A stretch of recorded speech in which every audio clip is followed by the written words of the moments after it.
One. What is up, everybody? I am Kevin Iole. Welcome back. I appreciate you joining me. And my guest right now, he hasn't been active for a while, but there's a reason for that. We will see him in the cage, Bellator 302 on 322 in Yeah. Belfast, Ireland. Bring your rain gear with you. Jeremy Kennedy, he is going to be fighting Patricio Pitbull in Belfast. Jeremy, welcome. Thank you.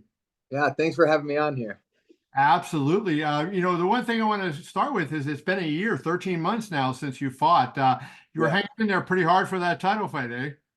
Yeah, man, it's one of those things, it's I was fighting the top guys and each one was getting me closer and closer to that title fight. And then the last one in Ireland was my number one contender shot, and so when I won that, that was it. That was the title, and that was what my next fight was going to be. It was for the belt, and so my manager, Ali, me, we were all on the same page that like whatever it took, we're gonna get that fight. And circumstances just kept popping up.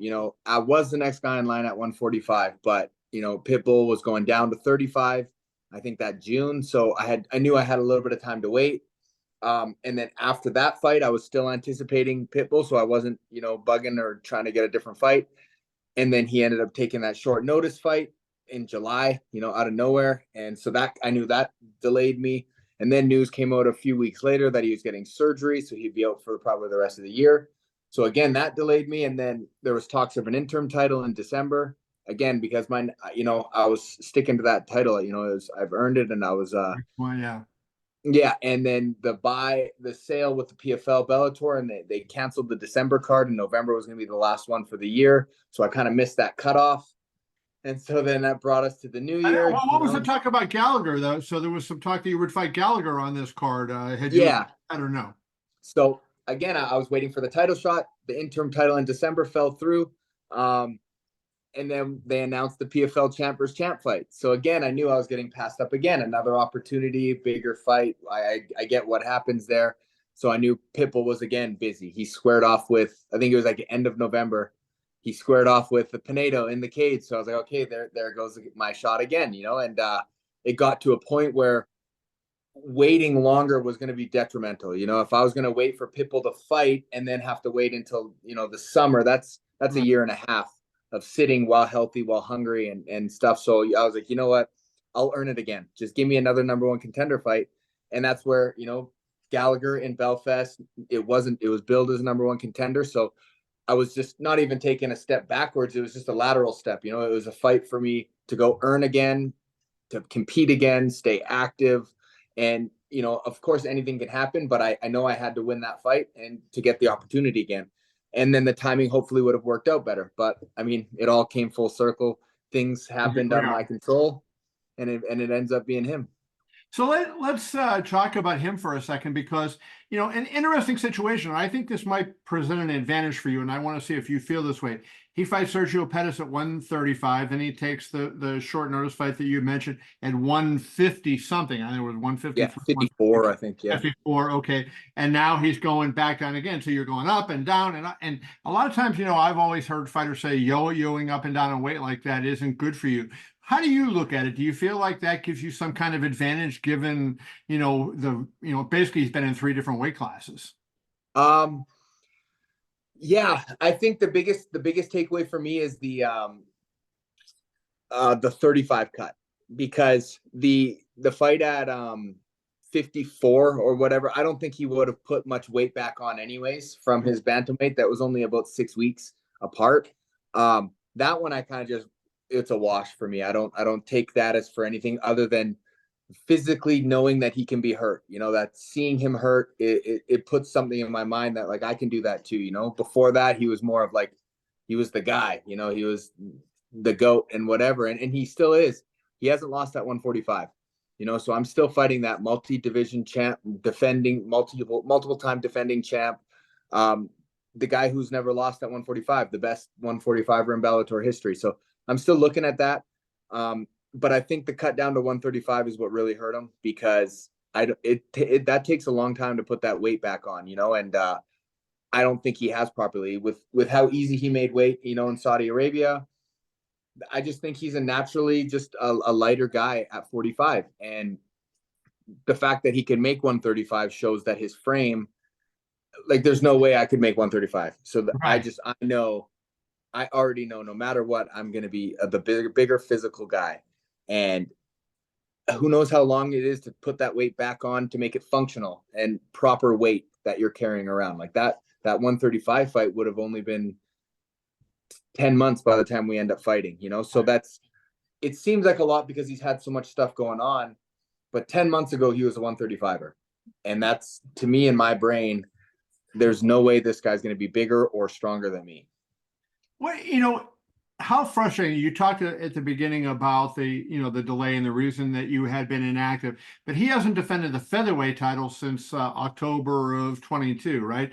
Yeah. And I always wonder, like, we as fans of the sport want to see the big fights and the super fights and the champ versus champ fights.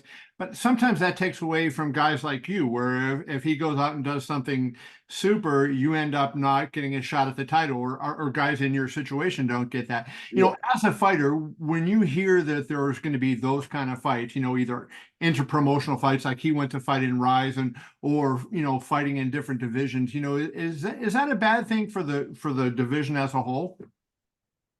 I mean, it's not bad for the promotion and it's not bad for the sport, but I do think it does hold back the division, and the only people that really suffer are the guys at the top who are cracking for that door and who don't want to have to take a risk of taking another fight just to earn a payday. Like, I've earned that title shot essentially, or I'm the next guy in line, not necessarily earned anything, just I'm the next guy in line, and that's the fight that makes sense.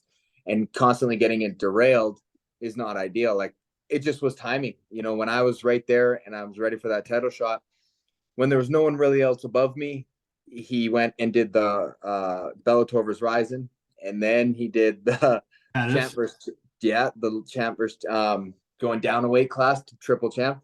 Then he took a short notice thing for whatever reason, and then it was going to be another PFL versus Bellator, inter-promotional thing. So it was just timing, and then now the timing is actually working out in my favor finally. Now I am the logical step for his next fight. So I could ask you, because you're one of the few guys that have fought Bellator, PFL, and UFC, right? So Yeah. all the major. I'm surprised you haven't fought in Strikeforce, to be honest. Yeah. to get all the Yeah. From your standpoint, when you saw Bellator go 5-1 in the fights against PFL, is there any kind of feeling like among fighters of that? I know they're trying to sell to the public the promotional pride, promotion versus promotion. Do you, as a member of Bellator, when Bellator went up against Ryzen, does that matter to you? Like, you want to see Bellator do good, or when they did against the PFL, did that make you proud that you were a part of Bellator? Yeah, I mean, you're rooting for the home team always, and it elevates the stock of all the fighters. Like, before there was these questions, and now you look at the 2 times Bellator has done this. I think 10-1 between the two. Yeah, 5-0 against Ryzen, 5-1 against PFL. So that just shows you that we've been fighting that outside of the other biggest organization, the UFC. Outside of them, we are fighting the toughest guys in the world. And there was always talks about, hey, PFL guys, or they're all fighting each other, but who would win? And we got to answer some of those questions. And it's not like it loses PFL stock any less, because they own it. They own it all. So who cares that Bellator won necessarily to them, because their guys won against their guys. So it doesn't really matter. The only thing was the bragging rights, exactly that. And I think even a lot of the Bellator guys going over to the PFL for the tournament this year, I'm still rooting for the Bellator guys, just because, like, that shows directly our hard work. Like, the guys I've been cutting my teeth through the whole division are going over to the PFL tournament now, and I'm excited to see them, do well over there against, the longtime PFL guys. So you were in the PFL before. Yep. And so I guess what impact is this acquisition going to have long-term for you guys as fighters? Like, how is it going to benefit the fighters being consolidated, as opposed to you're negotiating with 2 different parties? I would say the only negative would be the landscape, in the sense of free agency. Right. There's not a lot of options, right? But in this sense of having the 2 bigger promotions outside of the UFC connected, is now you've just got an even bigger threat, and now you've got a 1 and a 2, a clear 1 and 2, And within the PFL and Bellator, you have a lot of options. You know, you can do a tournament, you can fight however many times a year with a chance of $1 million. You can do one-off Bellator fights. You can do one-off PFL pay-per-view events. And those are going to be big cards. You got Jake Paul interested, Francis, whatever. So I think there's tons of opportunity for the higher end. It did probably suck for, I'm sure PFL would have had to have got rid of, you know, quite a bit of fighters just because of the rosters were just so big that it wouldn't give everybody the right amount of fights a year, you know, with however many shows they wanted to do. So for the lower tier guys or the guys Bellator were originally trying to start to build up or something, it probably wasn't ideal. And they're, you know, they're left with the LFAs or the whatever of, you know, but the guys that deserve to be at the top getting paid what they're getting paid, I think it's great. You know, we got more options and more names to face with the cross promotions. Like you just saw Eblin fought, you know, Impa, which is a fight you would have never really even thought about. And look at how close and awesome that fight was, you know? So Right. It's just pretty cool to have all these options now. You know, I know Don Davis likes to talk a lot about, and for people who don't know, Don is the founder of PFL, one of the owners of the, you know, a fighter-centric league and whatnot. I mean, what do you see in that regard that's different from Bellator or different from UFC? And how does the way the PFL do business help you Season, guys? the season format or just PFL in general? Just PFL in general, the way they do business and trying to, you know, they say we're fighter centric and we work, you know, Yeah. with partners. How does that benefit you? And is it any different than what Bellator had been in the past or what UFC was? I think it's not going to be overnight. It's going to take a while, but you can see they're trying to emulate they want to be, you know, there's the NFL, the NBA, MLB, PFL. You know, I think that feels what they're trying to get at with the season formats, the ESPN deal, all that is I just think they're trying to be like a league sport where the UFC is happy with what they are. They're, you know, a promotional fight company. That's it. Put on shows X amount of times a month, where PFL wants that season, you know, and that formation and be alongside the talks of the MLB and whatnot. And I think you look at all the athlete rights and the revenue split and all that of all the other major organizations. That's what would be the best for fighters, is that kind of structure, that business plan, you know. And so I hope that it works out for them, because the UFC, for as long as they have, they do their thing, they do the way they do it, is because they say, you know, like that's the only way to make money, or like you go try it your own way. And well, PFL is doing that. So I hope for the best that they make it work.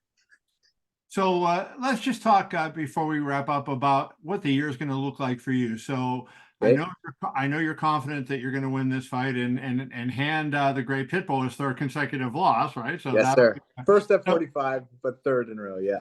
yeah. So how does if you get that job done and you have that belt, what's the rest of the year like? Two more fights, one more fight, and who would you want to see if you did in fact get the championship?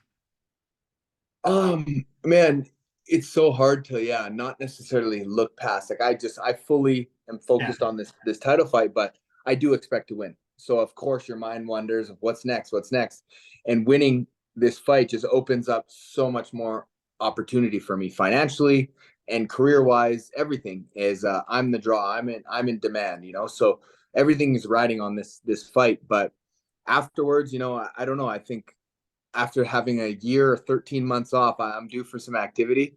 So I'd like to get going. And Bellator put out a lot of their schedule for the year, so it looks like the timeline will work well. That there's a lot of fights for me to possibly do.